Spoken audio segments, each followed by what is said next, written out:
Gracias por acompañarnos de nuevo en este segmento de a las 8:45. Vamos a hablar ahora de temas de actualidad nacional, pero relacionados con el Congreso de la República. ¿Cómo se están reconfigurando o cómo se puede prever que se van a rearmar las bancadas ahora de cara a la segunda vuelta electoral?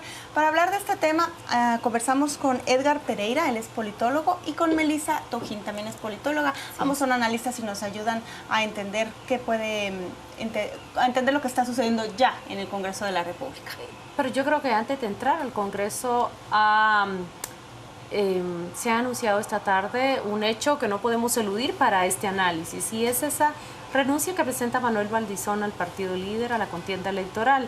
Ustedes son politólogos, ¿cómo se interpreta esta acción de parte del candidato que ha quedado en tercer lugar, que se perfilaba como el virtual ganador de esta contienda electoral, pero que hoy simplemente renuncia al partido político? Claudia.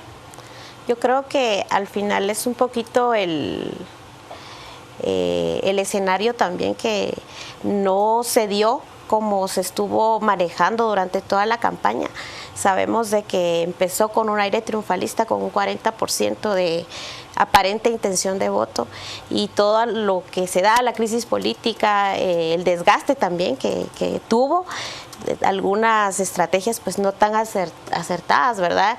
Y un poquito la presión que empieza a ejercer en los últimos discursos, donde, bueno, a un inicio, antes de la primera vuelta, pues presiona a sus candidatos a alcaldes a decirles, bueno, esperen mi llamada, y ya en las últimas conversaciones, pues, o se quedan, ¿verdad? Entonces yo siento que de alguna manera es un poquito el desgaste que ha tenido. Es la retirada. ¿Es así, Edgar? ¿Lo interpreta usted como una retirada, como allí está la puerta de salida y él decide encaminarse hacia el final? Yo pienso que él es un hombre muy hábil, que esto solo es un alto en su camino y que él va a volver a la política para nosotros, la otra contienda electoral. En este momento definitivamente debe ser muy duro asimilar una derrota de ese tipo, porque sí, él era virtualmente ganador según él. ¿Será un asunto emocional o será un asunto estratégico o incluso económico? Tomemos en cuenta que el líder podría enfrentar una cancelación por haber violado la ley electoral de sobrepasarse del techo de campaña, que hay diputados que podrían enfrentar un proceso penal por diferentes cargos, y que su líder no es el secretario general, era un candidato que ha perdido la contienda. ¿Qué ve usted detrás de esa decisión de Manuel Valdizón? Yo pienso que hay de las tres cosas, ¿no? No solo es un asunto ni político, es un asunto también emocional, un asunto también que tiene que ver con la ley electoral y cómo lo sancionan como partido. Tenía que pagar un montón de plata, ¿no? La retirada de él me parece que fue estratégica para también aislarse un poco de todo el mundo político ahorita, y lo que queda es un partido líder que tiene 47 diputados. Ese justamente era el argumento que quería tratar. Retirada por aislamiento parece tener razón si es estrategia, pero no se olvide que es la bancada más grande del Congreso en este momento. Yo creo que no nos tenemos que olvidar de que todavía falta una segunda vuelta. Entonces, en este proceso electoral, y quizás no se diferencia tanto de los anteriores, la figura del candidato es muy importante, más que de la organización política. Entonces también él se ha convertido en un personaje que fue creando un antivoto muy grande, y definitivamente el que sea la bancada pues, mayoritaria en el Congreso le va a permitir tener alianzas estratégicas, pero a la larga a quien se unan o las alianzas que vayan logrando por debajo de la mesa, si no son tan evidentes, quiera que no, pues van a cargar el desgaste de ese candidato. Entonces yo creo que estratégicamente también como organización política que él se ausente un poquito le va a permitir al partido maniobrar mejor. ¿Usted ve que el líder se va a mantener como bancada con estos 45 diputados? o visualiza, prevé que puede empezar a fragmentarse y los diputados encontrar cobijo en otras agrupaciones? Yo pienso que a como se dan los resultados que se da en un proceso electoral, en una crisis política donde no se dan reformas, donde el sistema político sigue como está, donde la mayoría de caciques se vuelven a reelegir en los distritos electorales y hay pues, 70 diputados reelectos que la mayoría pues, ya tenían las mismas dinámicas de manejar el sistema político. Lo lógico sería pensar de que igual como organización política líder viene para abajo y el transfugismo va a continuar, por lo menos hasta donde no haya una reforma política o reformas electorales donde impida ese tipo de maniobras. Pero si sigue como está, sí va a seguir, ¿verdad? O sea, solo van a cambiar actores en el mismo escenario con las mismas normas, pienso yo, con las mismas reglas del juego. Entonces, ya para ellos como organización política llevaron su desgaste, pues no tuvieron el resultado electoral que quisieron a nivel nacional, pero necesitan por el momento mantener el poder dentro del Congreso. Tomemos en cuenta que tampoco es que el Ejecutivo tenga plena libertad para actuar y para gobernar durante todo el tiempo, necesita ir estableciendo alianzas y ellos necesitan bajar un poquito ese desgaste. Y pienso que, pues, contestando a la pregunta de que sin duda sí va a haber transfugismo, eso es. Pero adelantémonos al transfugismo y pensemos en el tiempo clave que hay antes del 25 de octubre. Claudia, en su análisis decía, hablaba sobre las alianzas, sobre las oportunidades que tenían para conseguir acuerdos, dijo incluso por debajo de la mesa o que no sean evidentes. ¿Quién quisiera en este momento hacer alianza con líder? O mejor dicho, ¿cuáles son las oportunidades, las ventajas? Ya se habló del gran desgaste que puede ofrecer, pero hablemos, ¿quién estaría interesado en este momento en acercarse al líder? ¿Y cuáles serían las ventajas que el partido A o el partido B ganaría al hacer una alianza con esta organización política? Bueno, la ventaja sería tener 20% de los votos que votaron a favor de él. Es un voto rural, clientelar en su mayoría, y el voto de la UNE es igual. El señor Morales no tiene esas redes clientelares, es decir, organizadas. Eso representa tiempo para organizarlas y plata para organizarlas. Yo pienso... por plata, sí, plata yo pienso que sí tienen los dos, ¿no?, para poderlo hacer, pero la estrategia de organizarlas la tiene más la UNE, es un partido más organizado y todo. Una alianza pública con Manuel Valdizón es firmar la sentencia de muerte para cualquier partido. O sea, él cargó con el desprestigio de todos los políticos. Y en él se encarna el político que hace todo contra la democracia. Y la gente lo vio así. Y ese es su castigo. Claudia, usted quería intervenir y responder a la pregunta. Sí, así es.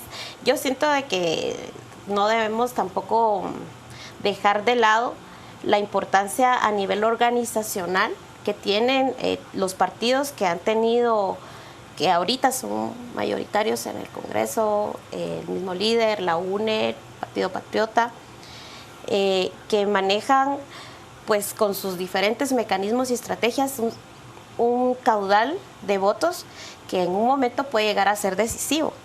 Yo no me atrevería a pensar de que los votos que sacó a nivel global el partido líder hayan sido exactamente de Manuel Valdizón, sino que ha sido un trabajo de organización fuerte, un trabajo, pues sabemos, con estrategias diversas que entran desde convocatoria, acarreo, compra de votos, que no solo lo hizo este partido, sino varios, todos lo sabemos que así es, pero que lleva el trabajo de organizaciones locales, de alianzas que se han hecho con candidatos a alcaldes, que si bien es cierto, no todos ganaron, pues tampoco es que hayan perdido tan mal, ¿verdad? Entonces esos son caudales de votos que van manejando los secretarios departamentales y de alguna manera, mientras quieran tener o mantener el control en sus distritos electorales, también van a necesitar hacer alianzas importantes.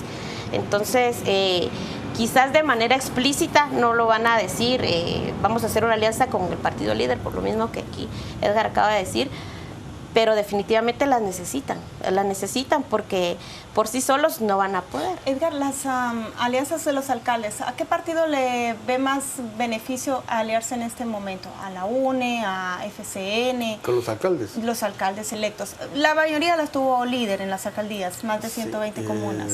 A los dos partidos les interesa el voto del interior. Pero a los partidos, ¿quién les interesa más? Es la pregunta es a la inversa, ¿no? Inversa. En realidad en las dos vías. Si yo fuera alcalde electo con líder en un municipio de Occidente, ¿con quién me interesaría negociar? ¿Con quién me podría interesar más aliarme? Eso es una decisión que no tiene clara nadie en este momento, porque la contienda va a ser muy cerrada. Es decir, la diferencia, 4% en una elección presidencial, para una segunda vuelta es muy poco. Pero el candidato va a querer el apoyo por adelantado, porque después me sirve muy poco. O sea, querrá que el alcalde le ayude para movilizar votantes el 25 de octubre. Los alcaldes les va a costar mucho aliarse. Por lo general los alcaldes van a esperar, siento yo, que quede un gobierno y después negociar con el gobierno que quede. Pero acá la jugada es clave porque mucho de esa negociación posterior depende de lo que di antes. Y justamente estas son las semanas en las que ellos deben decidir o con el candidato o con la candidata. Claudia, ¿qué es lo que piensan los alcaldes?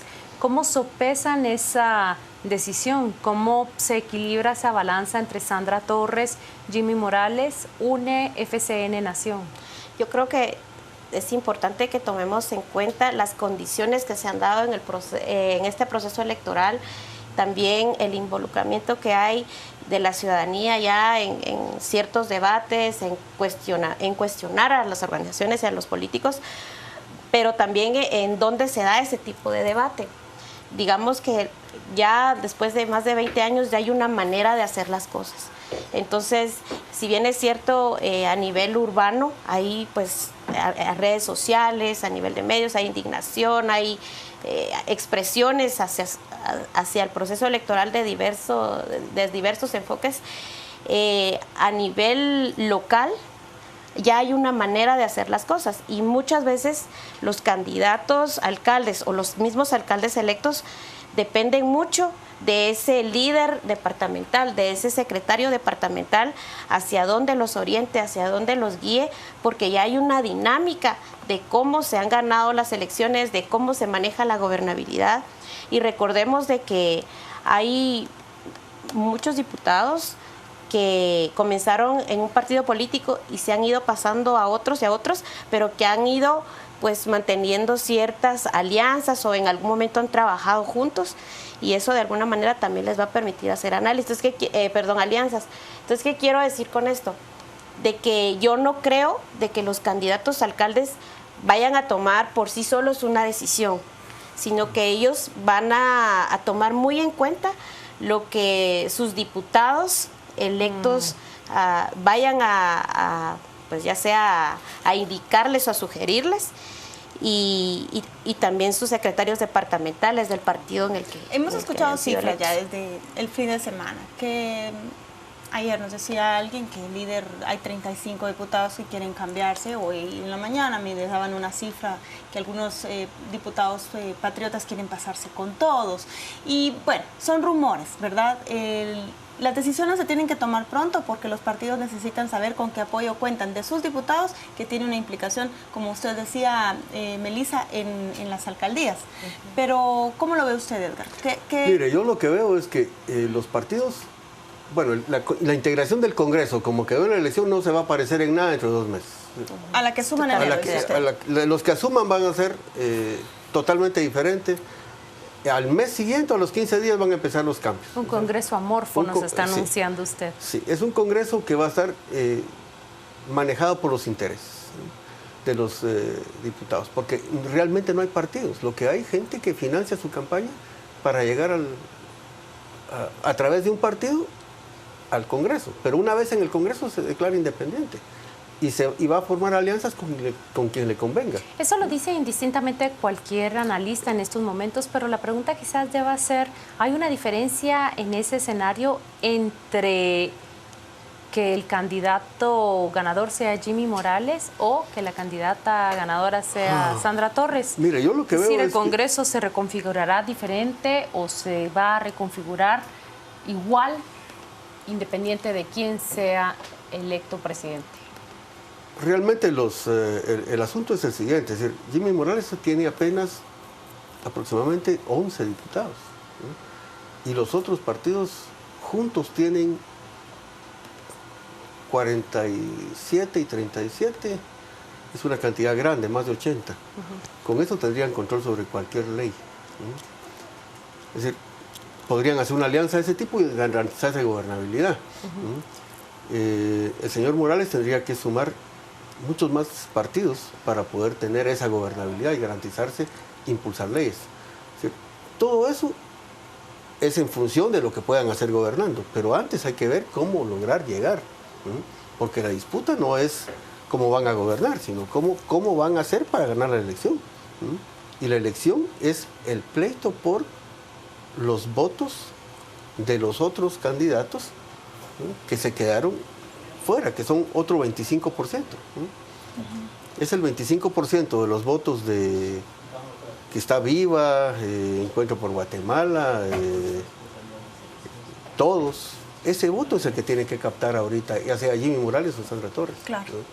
Y es ahí donde hay que ver las alianzas en este momento. Lo que viene después va a ser después. Es decir, el momento de las alianzas es para ver cómo lograr los votos para ganar la elección. Edgar y Melissa, muchas gracias por acompañarnos en este segmento de cómo se está replanteando el Congreso de la República. Juan Carlos Sandoval nos cuenta sus comentarios. Gracias, Paola. Vámonos a las redes. Tenemos mensajes.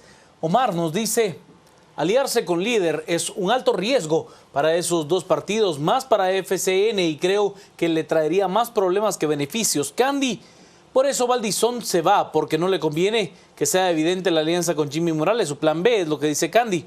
Julio: pero solo hay una causa, la ambición al poder. Mario: esta decisión de Valdizón de renunciar al partido y la contienda electoral es lo más sensato que ha hecho, que no sea una trampa, es lo que nos dice Mario. El doctor Hernández: mismas reglas pero diferente vigilancia y fiscalización civil, eso marca un diferente escenario. La alianza con líder es obvio que no será pública. Recordemos a quién va a regresar el voto. Cuando Sandra no pudo, ella le dio. Es lo que nos dice Diego. Exacto. Piensa que con su ausencia el desgaste va a ser menor para él y su partido. Es parte de los mensajes que tenemos esta noche.